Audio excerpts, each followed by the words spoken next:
Hello and welcome to Lucid Concepts. I am Anshu और इस video में हम बात करेंगे कि अगर आप किसी भी एग्ज़ाम के लिए प्रिपेयर कर रहे हैं तो आपकी क्या स्ट्रेटजी होनी चाहिए।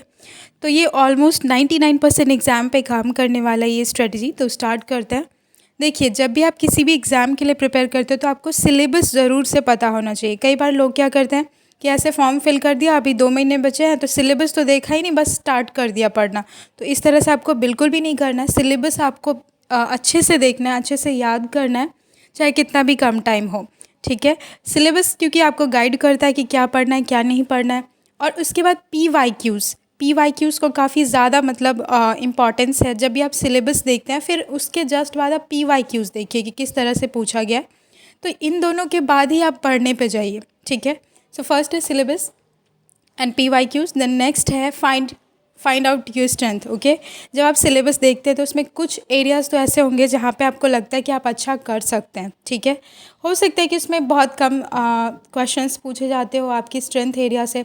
तो आपको ये भी एनालाइज करना है कि जो भी पार्ट आपका स्ट्रेंथ है वहाँ पे नंबर ऑफ़ क्वेश्चंस क्या है। ठीक है, कितने क्वेश्चंस जो है वो पूछे जा रहे हैं।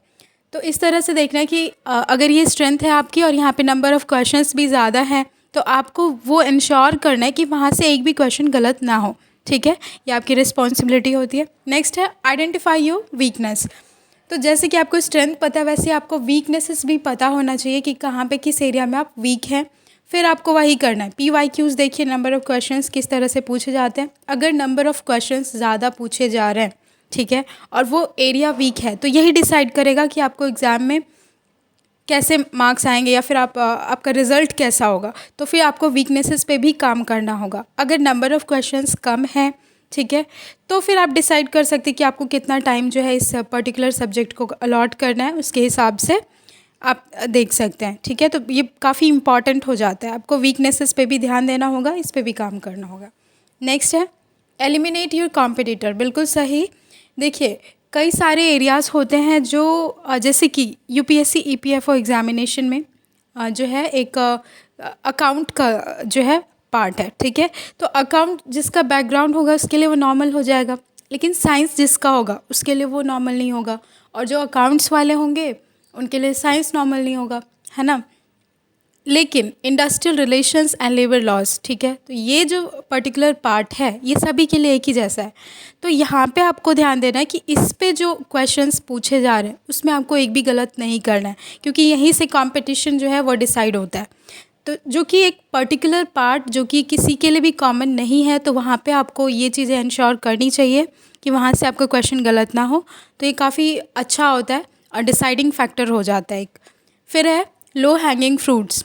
जो भी पर्टिकुलर हम क्या करते हैं कि जो भी हमारा इम्पॉर्टेंट सेक्शन हो गया एंड जो भी हमें लगता है कि स्ट्रेंथ पार्ट है, जो भी इंटरेस्ट आ रहा है जिस भी पार्ट में, सिलेबस की जिस भी पार्ट में, तो उस पे तो हम फोकस करते हैं, उसे अच्छे से पढ़ लेते हैं। बट जो लो हैंगिंग फ्रूट्स होते हैं उसको हम लास्ट के लिए छोड़ देते हैं, इसे तो लास्ट में कर लेंगे। और इस तरह से लास्ट में जब आप रिविज़न करते हैं तो आप ये वाला पार्ट जो है ये छोड़ देते हैं या फिर कम पढ़ते हैं इसको। तो इससे क्या होता है कि इस पर्टिकुलर चीज़ से जो भी क्वेश्चंस पूछे जाते हैं उसको भी आप गलत कर देते हो। तो ऐसा आपको बिल्कुल भी नहीं करना है। आपको ये चीज़ें पहले ही कर लेनी है ताकि यहाँ से जो क्वेश्चंस पूछे जा रहे हैं उसको आप गलत ना कर पाए। तो ये भी एक डिसाइडिंग फैक्टर हो जाता है, क्योंकि काफ़ी लोग ऐसा करते हैं, तो इसीलिए। एंड आई होप कि ये वीडियो आपके लिए हेल्पफुल रही होगी। So thank you so much for watching.